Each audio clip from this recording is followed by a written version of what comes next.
Hey, welcome back. We are going to now wrap up our watercolor videos by doing something from start to finish using all the techniques that we learned. So I'm going to go ahead and start the slideshow. And maybe I'll make myself just a little bigger. Okay. Well, we'll see if that gets in the way. So I'm going to start this and then I'm going to pause it because I need to turn the sound off and I'm going to speed it up a little bit because there's a lot happening here. Okay, there we go. Mhm. Turn the sound off. Okay, here we go. So first thing I'm doing is I'm looking at my reference photo and I am drawing in, blocking in the big shapes. I think I'm going to make myself smaller. Okay, so I'm blocking in the big shapes.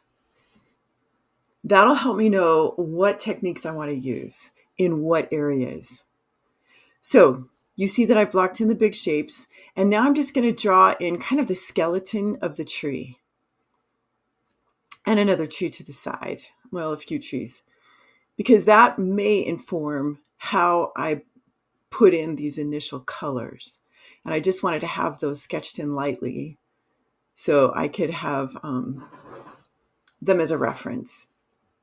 So once I get that all sketched in, then what I want to do is I want to create a sky.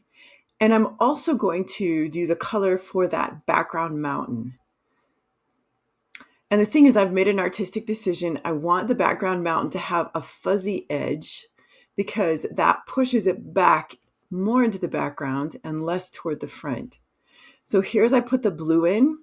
You notice there's no clouds in my reference picture, but I wanted clouds in my painting, which as the artist, you can totally decide.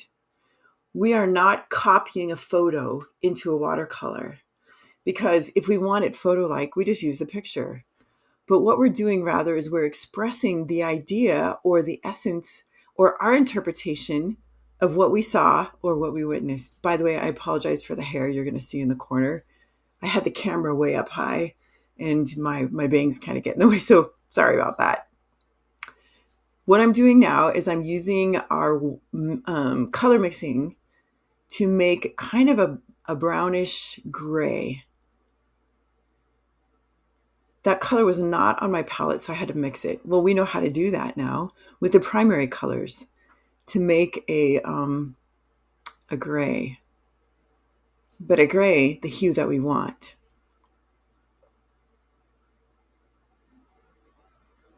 So if it's too purple, add a little yellow.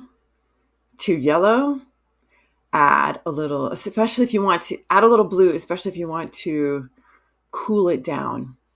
Generally, the rule is, there's always exceptions, but generally, the cooler colors, the more muted colors, push images toward the back of the picture.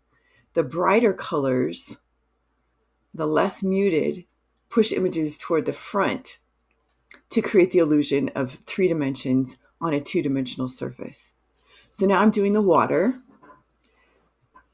and I'm skipping the land because I want a crisp line around the land. But the water can be a little bit more blendy itself.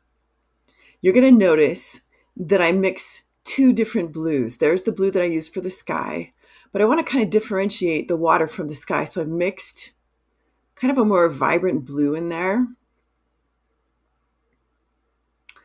And you notice I didn't go all the way to the landform in the middle because the water behind the trees, I notice, is just a little lighter. I'm also going to use my paintbrush as a sponge to pick up some of the pigment that I don't want. So I notice there's kind of a lighter blue around that little landform that comes out. So I'm just picking up some of the pigment while it's wet with my paintbrush. And also that back area. That keeps the vibrant colors where I want them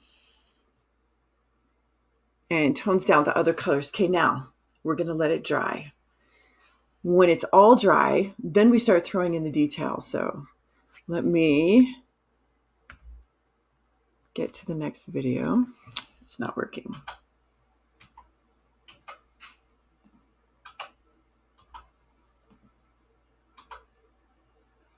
Okay, I think this is the next one.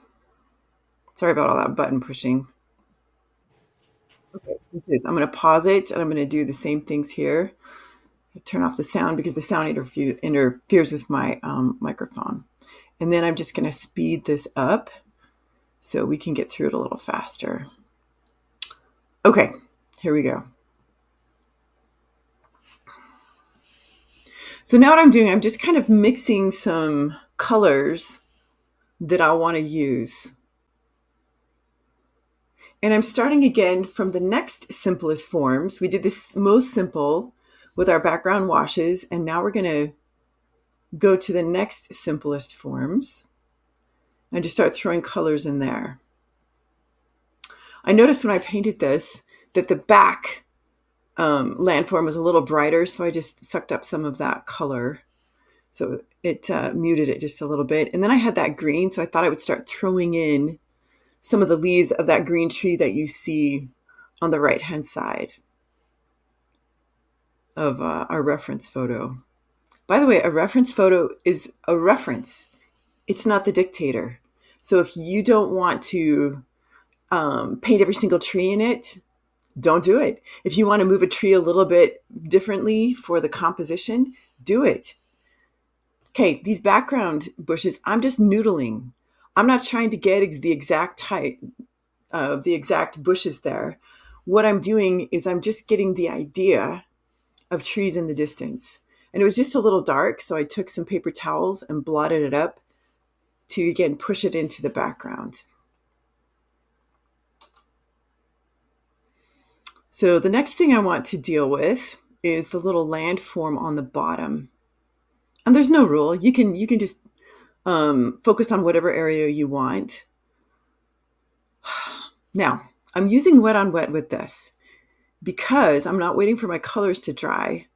If you notice the landform in the reference picture, you see the distinctive colors, the dark brown, the green, the kind of the reddish brown in the middle, and then the yellow around the edges. The edges are blended. There's not a clear definition of where the green ends and the brown begins. And I kind of wanted to speak to that using the technique of wet on wet. So you notice this is creating some blendy edges, even though you can see the distinctive colors, just like in the reference picture. And again, I'm just noodling, just throwing stuff in, trying to kind of hit some of the details, but not worry too much if they're 100% accurate. Okay, now we're just going to leave that little landform and move on to throwing in some shadows onto the middle area. And then I'm going to skip an area with the shadows because the bush kind of comes down over the land. Next thing I'm going to do is start throwing in the leaves of that big tall tree. And again, noodling, but the branches that I did before are going to inform where I put those leaves. And then I've got a bigger, bushier area in the bottom that I want to express.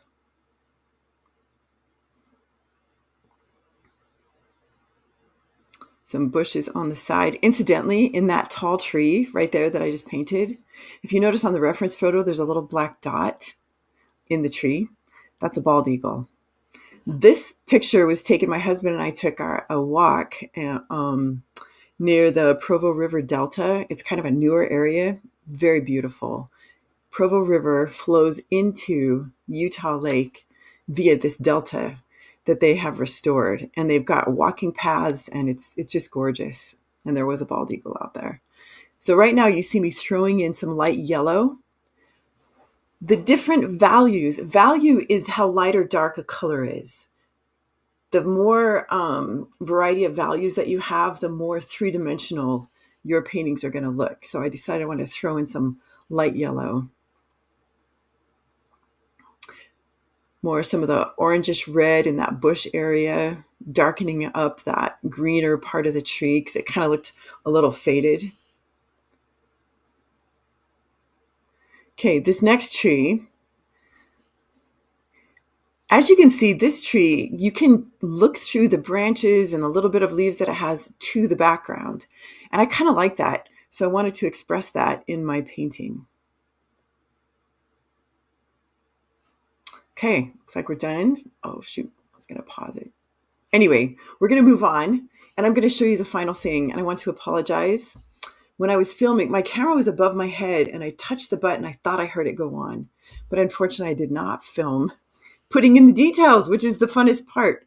But I do have a picture I'm going to show you. Whoops, let me keep going. Okay, here's the final picture, and I'm going to explain to you how I put in the details. So you've got the trees right here, and with a finer paintbrush, very fine point, I mixed dark brown, the darkest brown I had on my palette. I mixed it with a blue, the blue that I had used in the sky, to make it look a little blacker. I wanted to cool the brown down because I wanted to pop out those trunks and branches. Now you notice when I painted the trunk, I didn't start at the ground. Our head knows that trees start at the ground, the trunk starts growing out of the ground and then goes up. But our eyes know that the bush was in front of the trunk, so you don't see the whole thing. Our eyes also know that there's little clumps of leaves in front of the branches and areas where there are no leaves in front. And so you express that by putting an incomplete line or an incomplete branch on that tree. And that gives the effect that we're looking for. All right. And then also threw in some little grass. I threw in some reflections in the water to give that water more of an accurate look. And then I added more blue around this area, because if you remember, there was like a light patch of blue around this little piece of land that pokes out. So I wanted to create that. And then I erased the pencil. You notice the background. I decided I wanted the mountain to kind of blend a little bit with the sky to push it more toward the back. So anyway, there you go. There's a project from beginning to end using a reference photo, using wet on wet. So when the paper is wet and you drop wet paint on top, wet on dry, when the background is dry and you put wet paint on top, which gives you the sharper edges, as well as some of the techniques of using a paintbrush to lighten up an area by sucking up some of the pigment while it's still wet. Incidentally, you can also do it when it's dried. So those background bushes that are at the base of the mountain, if I had not lightened them up while they were wet, I could go over with just a watery paintbrush and then suck it up with a paper towel, and that would have lightened it too. So anyway, I hope you enjoyed this. I hope this was kind of a good culmination of everything that we have learned so far. And enjoy.